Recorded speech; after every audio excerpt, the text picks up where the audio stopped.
My son's fiancé threatened to put me in a home, so I cut him off. The first time my son's fiancé threatened to put me in a nursing home, she was eating lobster I had paid for. She did not raise her voice. She smiled across the restaurant table, lifted her wineglass, and said, "Once we're married, things are going to change. If you can't behave yourself, Andrew and I may have to look into assisted living." Andrew stared at his plate. He did not laugh. He did not correct her. He did not even look surprised. That was the moment I realized the woman sitting across from me did not know who had been paying for her life. And my son had no intention of telling her. I set down my fork. "I'm 62, I said. "I still run my own company." Vanessa gave me a patient smile, the kind people use on a child who has interrupted an adult conversation. "Age isn't the only issue, Patricia. Sometimes people become difficult before they become dependent." "Difficult? You question everything Andrew does, you call too often, you make comments about money, it creates stress." Andrew finally looked up. "Mom, don't make this into a scene."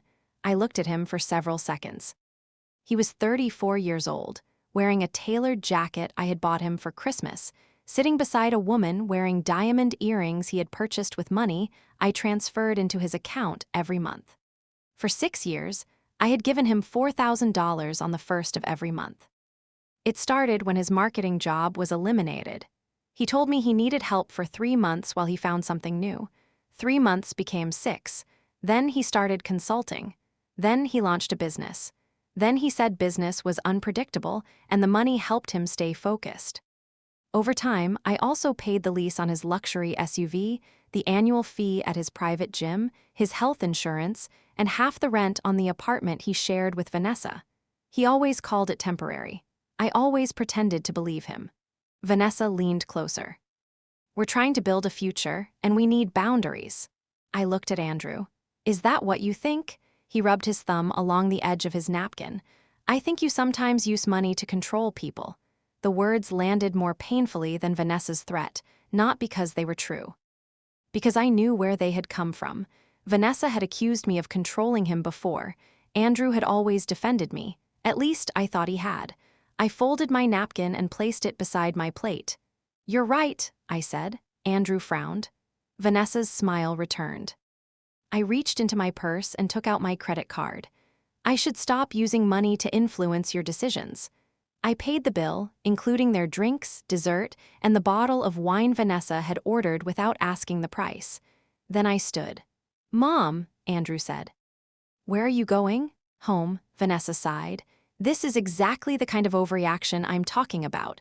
I looked at her. "No, this is me respecting your boundary." I left before either of them could answer. The following morning was the first of the month. At 8:15, my phone rang. I was already at my desk reviewing a shipping contract when Andrew's name appeared on the screen. I let it ring twice before answering.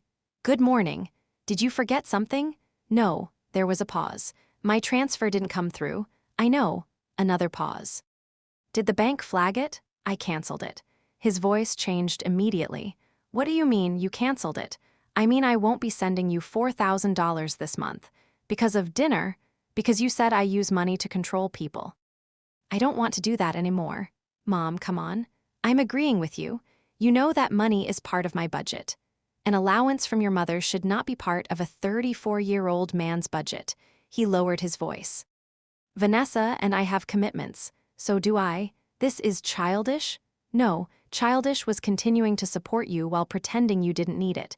You can't just cut me off without warning. I warned you 6 years ago that the arrangement was temporary. That's not fair." I almost laughed. For years, every conversation about the money ended with Andrew telling me his business was about to turn a corner. There was always a new client, a new partnership, or a contract waiting to be signed. He never showed me invoices. He never showed me tax returns. I did not ask because I wanted to preserve his dignity. Now he was accusing me of unfairness because I had stopped funding a life he claimed to have built himself. "I'm not discussing it further," I said. What am I supposed to tell Vanessa? That question told me more than anything else he had said. Not, how am I supposed to pay rent? Not, what happens to my business? What am I supposed to tell Vanessa? Tell her the truth. He hung up. I thought that would be the end of it. I was wrong. At noon, Vanessa called me. She had never called me directly before. Patricia, I understand you're upset. I'm not upset. You stopped Andrew's money. My money. He told me you sometimes become impulsive when you feel challenged. I leaned back in my chair. Did he? He's worried about you. That's interesting. Last night, you were worried enough to threaten me with assisted living. I did not threaten you. I said we might need to consider options if your behavior became unstable. My behavior became unstable because I stopped paying your bills. We pay our own bills. No, Vanessa, you don't. The silence on the line was immediate. Then she laughed. I'm sorry. I pay half your rent. I pay Andrew's car lease, health insurance, and several other expenses. Until this morning, I also sent him $4,000 a month. That's not true. It is. Andrew pays your bills. I sat very still. What did you say? He told me he supports you. That your company has been struggling and he covers your mortgage and living expenses. For a moment, I thought I had misunderstood her. My mortgage? He said you would have lost your house after your divorce if he hadn't stepped in. I had been divorced for 11 years. I had bought my house with cash 3 years after the divorce. Andrew knew that. He said he pays your utilities, Vanessa continued, and your insurance. He said that's why money is tight sometimes. I looked through the glass wall of my office at the warehouse floor below. 42 employees worked there. My company had cleared nearly $2 million the previous year. Andrew knew that too. Vanessa, I said carefully, has Andrew ever shown you proof that he pays my bills? He doesn't need to show me proof. Has he? No, but I've seen transfers. My stomach tightened. What transfers? Every month, money moves between your accounts. Of course she had seen transfers. She had seen money coming from me to him. He had told her it was moving in the opposite direction. Did he tell you where the money for your apartment came from? He pays the rent. He pays half. I pay the other half directly to the landlord. That's impossible. I have the lease agreement. She did not respond. I could hear traffic through her car speakers. Did he tell you who owns the car he drives? I asked. He does. No. I do. That's ridiculous. The title is in my company's name. Her voice sharpened. Why would he lie about that? I was hoping you could tell me. She hung up. 10 minutes later, Andrew called again. What did you say to her? The truth. You had no right to explain what I pay for. You embarrass me. You lied about me. I simplified things. You told your fiancé you were supporting me. You don't understand how she grew up. What does that have to do with anything? Her father lost everything. Her mother depended on relatives. Vanessa promised herself she would never marry a man who was financially tied to his family. So you decided to tell her I depended on you. I was going to fix it. How? When my business grew. You have been saying that for 6 years. It is growing. Then you won't need my help. He exhaled. Sharply, you're enjoying this. No, Andrew, I'm ashamed of you. That silenced him. I had been angry the night before. Now I felt something worse. Humiliation. My son had taken every check, every rent payment, and every quiet rescue I offered him, then turned me into a burden so he could look successful. He had allowed Vanessa to speak to me as though I were helpless because correcting her would expose him. I need a little time, he said. To do what? Explain it properly. You had plenty of time to explain it before she threatened to put me in a home. That was a misunderstanding. No, it was the result of what you told her. He hung up again. That afternoon, I reviewed every payment I had made for him. I had never added it all together before. The monthly transfers alone totaled $288,000 over 6 years. The apartment contributions added another $72,000. The car, insurance, emergencies, vacations, and business expenses pushed the total past $400,000. I stared at the number. I had not helped my son through a difficult period. I had financed an identity. At 5:30, my bookkeeper, Susan, knocked on my open door. You're still here, so are you? She held up a folder. Quarterly tax estimates. I nodded toward the chair. Susan had handled my personal and business accounts for 9 years. She knew more about my finances than anyone. Can I ask you something? I said. Of course. Have you ever paid any of Andrew's business expenses from my company account? She hesitated. That hesitation made me sit straighter. What is it? He submitted reimbursements. To whom? To me. For what? Client expenses, travel, software.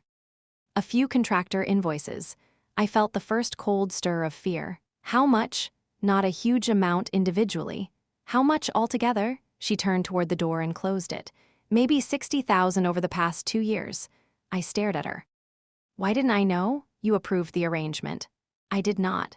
She opened the folder she was carrying and removed several printed emails. They came from your email address. The messages were short.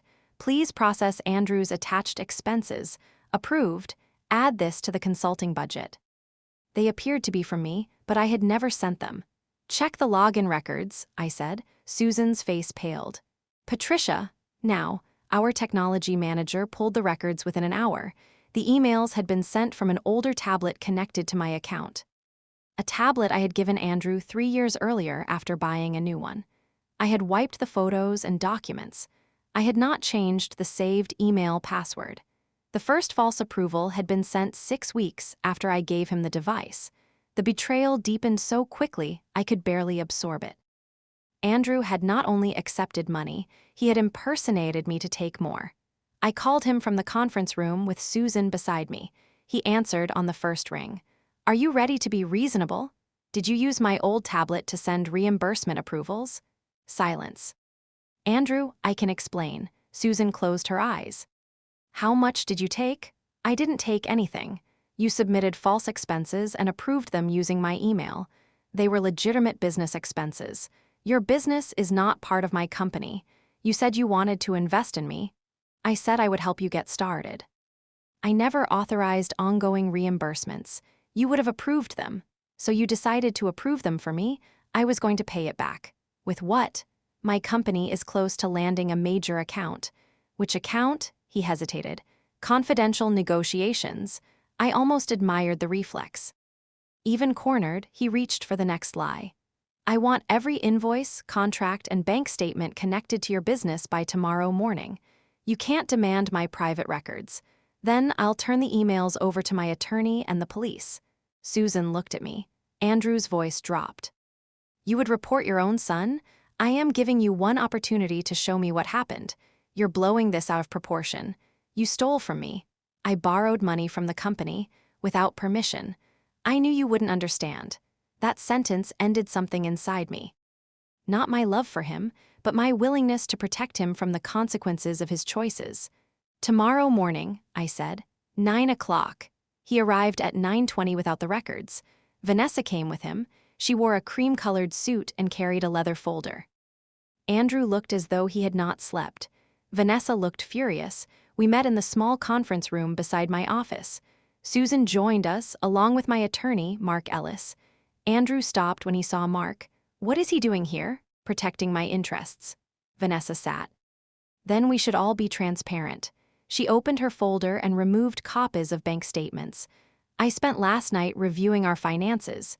Andrew turned toward her. You went through my office? Our office. She slid the statements across the table.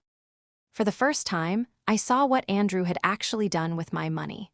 The monthly transfers had entered one account, then moved into another account labeled AH Consulting. The reimbursement payments went there too. From that account, Andrew paid the apartment, the car, restaurants, vacations, and Vanessa's engagement ring. There were almost no business expenses. No payroll, no contractors, no marketing costs, no client revenue. His company was not struggling. It did not exist in any meaningful sense. It was a checking account with a logo. Vanessa looked at me. He told me he had 12 employees. Andrew's face reddened. I use freelancers. There are no payments to freelancers, she said. I paid some of them through other platforms. Which platforms? This isn't your business. We're supposed to get married in 4 months. It is absolutely my business. He turned on me. You caused this. No, I said. I stopped hiding it. Mark tapped one of the statements. There are also payments to a property management company. I had noticed them. 3 payments of $12,000 each. What property? I asked. Andrew did not answer. Vanessa stared at him. You said that was for the wedding venue. I moved some money around. Where? He looked at the table. I knew then that we still had not reached the bottom. What property? I repeated. Andrew rubbed both hands over his face. It was an investment. In what? A condominium. Vanessa's mouth opened. We don't own a condominium. It's pre-construction. Where? Clearwater. Why didn't you tell me? Because it wasn't finalized. Mark leaned forward. Whose name is on the contract? Andrew said nothing. My attorney's expression changed. Andrew, whose name is on the contract? My mother's. The room went silent. I thought I had heard him incorrectly. My name? It was easier to qualify. I stood so quickly my chair struck the wall. You used my name to buy property? I didn't buy it. I reserved it, with $36,000 stolen from my company.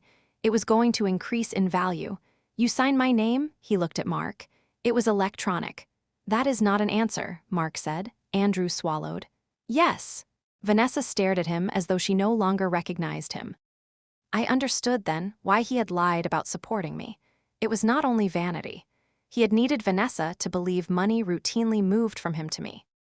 If she saw documents bearing my name, transfers between our accounts, or property connected to both of us, he could explain it as part of the financial support he supposedly provided.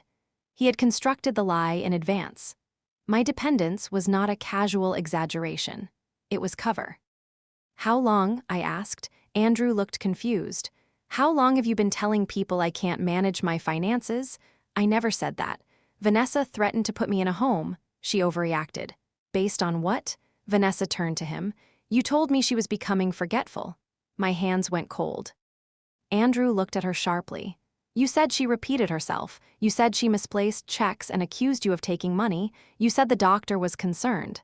There is no doctor, I said. Vanessa's anger faded. Her face became pale. He told me you might sign the company over to him before the wedding. I slowly sat down. There it was, the deepest layer. He was not simply pretending to support me. He was preparing a story in which I was declining. He was managing my finances, and transferring control of my company to him was the natural next step. Every lie pointed in the same direction. My age, my supposed confusion, my financial dependence, his access to my accounts. The fraudulent property agreement, even Vanessa's threat at dinner had been built from the version of me he had created. Were you planning to take my company? I asked. No, then why tell her I was giving it to you? I said it might happen someday. You said before the wedding, Vanessa replied. Andrew pushed back from the table. This is insane. Everyone is twisting my words. Mark placed a document in front of him. This was downloaded from the tablet 3 weeks ago. It was a draft power of attorney. My name appeared at the top. Andrew's appeared as the designated agent. The document had not been signed, but it had been completed. Address, birth date, company information, bank details. He had prepared everything except my signature. I looked at my son. How were you planning to get me to sign this? I wasn't. Then why create it? For emergencies. What emergency? If something happened to you. Nothing happened to me. You're not getting younger. Vanessa flinched. For the first time, he sounded exactly like her, or perhaps she had been sounding like him all along. You were going to tell me it was a routine company document, I said. He looked away. That was answer enough. I remembered the papers he had brought to my house the previous Sunday. He had said they were insurance renewals for the car. I had been making dinner and told him to leave them on the counter. He had pushed a pen toward me and said, "It's easier if you sign now." I had refused because my hands were wet. He had seemed irritated. At the time, it meant nothing. Now it explained everything. You tried last week, I said. Andrew's shoulders sagged. Vanessa turned toward him. What did you do? Nothing happened. Because she didn't sign. I wasn't forcing her. You lied to me about your job, your income, your mother, the apartment, the car, and the wedding money. I was trying to give you the life you wanted. I wanted a husband. Not a performance. He reached for her hand. She pulled it away. You told me your mother humiliated you by constantly demanding money, she said. You told me she used her company to keep you dependent. She did. No, Vanessa said. She kept rescuing you? Andrew looked at me with something close to hatred. You always made me feel like I couldn't do anything without you. I paid your bills because you said you needed time. You never believed in me. I gave you over $400,000. That's money. It isn't belief. The cruelty of that statement almost distracted me from its absurdity. For years, I had confused support with love. Andrew had confused support with surrender. As long as I paid quietly, I was a good mother. The moment I stopped, I became controlling, unstable, and cruel. Mark collected the documents. Patricia will be filing a fraud report regarding the property agreement and the false reimbursement approvals. We will also notify the developer that her identity was used without authorization. Andrew stared at me. You said you'd give me a chance. I did. I asked you to bring the truth. You brought another lie. You'll destroy me. No, I'm stopping you from destroying me. He stood. Vanessa did not move. Are you coming? He asked her. No, his face changed. You're ending our engagement over money? I'm ending it because I don't know who you are. He looked at me one last time. You got what you wanted. What did I want? To keep me for yourself. Then he walked out. The wedding was canceled 2 days later. Vanessa moved out of the apartment by the end of the week. She returned the diamond earrings Andrew had given her for her birthday. I learned from the receipt that I had paid for those two. She apologized to me once, not dramatically, not with excuses. She said, I believed him because his story explained everything I was afraid of. I understood that more than she expected. Andrew had not invented her fear of dependence. He had used it, just as he had used my fear of seeing my only child fail. The property developer canceled the contract after receiving evidence of the forged signature. My company recovered part of the stolen money through insurance. Andrew avoided prison by accepting a plea agreement that included restitution, probation, and financial counseling. I did not intervene. That surprised him more than anything. For most of his life, consequences had approached him and found me standing in the way. This time, I stepped aside. He sold the furniture from the apartment, returned the car, and moved into a small rental he could afford with the salary from an actual job. For almost a year, we barely spoke. Then one Sunday afternoon, he called. He did not ask for money. He did not blame Vanessa. He did not mention the company. He said, I spent years pretending I was successful because I thought you would be ashamed if I wasn't. I looked around my kitchen, remembering all the times I had told him I was proud of him simply for continuing. I was never ashamed that you struggled, I said. I was ashamed that you made me smaller so you could look bigger. I know. It was the first honest answer he had given me in years. I did not forgive him that day. Trust did not return because he finally understood what he had done. But we began speaking once a month, then once a week. Slowly, cautiously, without money between us. I changed every password, removed his access to my accounts, and updated my estate plan. My company will not pass directly to Andrew. It will be sold, and a protected trust will hold his inheritance under independent management. He knows this. He does not like it, but he accepts it. As for the nursing home Vanessa mentioned that night, I never forgot it. Not because I feared being placed in one, because it showed me how completely Andrew's lie had replaced me. In his version of the story, I was weak, confused, dependent, and ungrateful. In reality, I had been the foundation beneath everything he called his own. The apartment, the car, the business, the engagement ring, the expensive dinner where I was told to behave. He thought cutting off the allowance would expose me as controlling. Instead, it exposed him. And for the first time since he was a boy, my son had to build a life without using mine as the scaffolding.